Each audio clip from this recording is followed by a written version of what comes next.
খাঁচায় বন্দি নায়িকা শবনম বুবলি বছরের শুরুতেই নতুন সিনেমার পোস্টার নিয়ে হাজির হলেন চিত্রনায়িকা শবনম বুবলি। প্রকাশ পেয়েছে অভিনেত্রীর পিনিক সিনেমার প্রথম পোস্টার।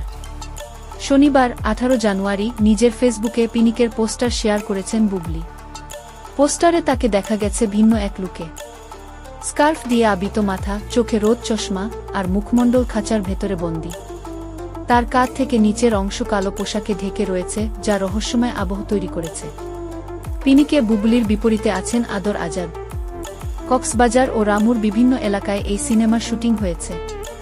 ছবিটি পরিচালনা করেছেন জাহিদ জুয়েল।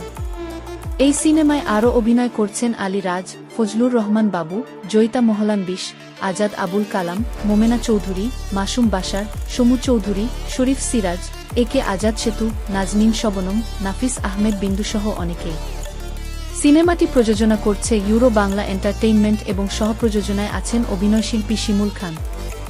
সবকিছু ঠিক থাকলে চলতি বছরের রোজার ঈদে ছবিটি মুক্তি পাওয়ার কথা রয়েছে। সকল প্রকার বিনোদন, সকল খবর আপডেট পেতে আমাদের ইউটিউব চ্যানেল এবং ফেসবুক পেজ বিশ্ব বাংলার তথ্য সাথেই থাকুন। ধন্যবাদ।